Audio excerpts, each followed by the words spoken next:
Pagi ini situasi politik kita agak naik tensinya dan tingkat ketegangannya lumayan naik ya, karena hari ini Mahkamah Konstitusi dikabarkan akan membacakan putusan terkait dengan gugatan batas usia Capres Cawapres. Tapi yang lebih menarik sebetulnya dari batas usia ini adalah posisi Ketua Mahkamah Konstitusi Anwar Usman yang juga adalah ipar dari Pak Jokowi. Dan disinilah ada 3 nama yang terkait: Anwar Usman Ketua MK, Jokowi Presiden, Gibran anak Jokowi. Sehingga menimbulkan banyak persepsi dari publik bahwa seolah-olah Mahkamah Konstitusi telah diperalat oleh Pak Jokowi untuk kepentingan dinasti politiknya dan keluarganya.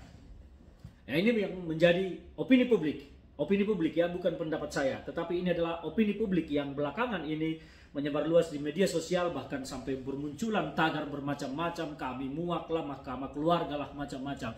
Tetapi kalau saya pribadi tetap berpendapat tentang kepentingan bangsa dan negara. Kita ingin bangsa dipimpin oleh sosok-sosok yang matang. Sosok-sosok yang sudah punya kemampuan, pengalaman, kapasitas, kapabilitas. Karena mengendarai mobil tidak mungkin kita melakukan perjalanan panjang dengan seorang pengemudi yang baru belajar membawa mobil. Bahaya nanti nasib perjalanan di tengah perjalanan panjang. Nah, bagaimana sebetulnya hari ini? Kira-kira kalau tebak-tebak bom manggis, apakah Mahkamah Konstitusi akan mengabulkan permohonan dari penggugat batas usia Capres Cawapres ini?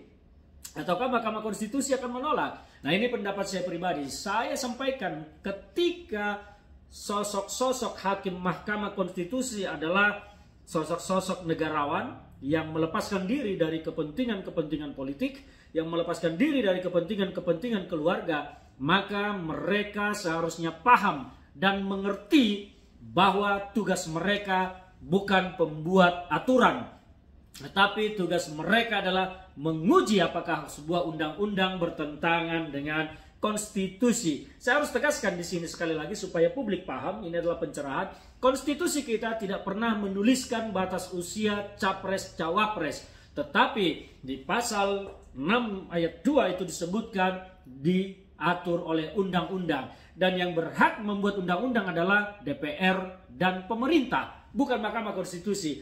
Sehingga kalau Mahkamah Konstitusi masuk terlalu jauh membuat aturan batas usia Capres Cawapres, saya pikir bahwa hakim-hakim Mahkamah Konstitusi telah menjerumuskan dirinya menjadi orang-orang yang tidak pantas dan tidak layak duduk menjadi hakim konstitusi. Karena tupoksi mereka pun mereka tidak paham bagaimana mereka mau mengadili sebuah perkara tentang konstitusi, undang-undang, dan sengketa kedudukan lembaga negara, sengketa politik. Anda mereka tidak paham tentang tupoksi mereka, kan bahaya, dan nasib bangsa yang akan dipertaruhkan untuk itu. Maka secara logika saya percaya bahwa Mahkamah Konstitusi adalah orang-orang, sosok-sosok memang yang sudah teruji, punya kemampuan, kapasitas, kapabilitas untuk menjadi hakim konstitusi. Maka sewajarnya bicara tentang logika hukumnya dari aspek ketatanegaraannya, maka putusannya menolak gugatan tentang batas capres, usia capres dan cawapres, dan mengembalikannya kepada DPR dan pemerintah. Kalau memang ada kebutuhan 35, 25, 20, 17 tahun, maka yang dilakukan adalah kembalikan ke pemerintah dan DPR untuk dilakukan revisi undang-undang, bukan memutuskan sendiri dan menetapkan aturan atau menambah aturan baru yang membuat sosok-sosok tertentu bisa menjadi capres atau cawapres melampaui undang-undang yang sudah ada. Jadi Mahkamah Konstitusi seharusnya tidak boleh membuat aturan. Mereka bukan pembuat aturan, tapi mereka adalah penguji apakah sebuah undang-undang bertentangan dengan konstitusi. Nah, kembali kepada hari ini, bagaimana kalau kira-kira ini, andaikan Mahkamah Konstitusi memutus menerima gugatan itu, maka Gibran berhak untuk maju.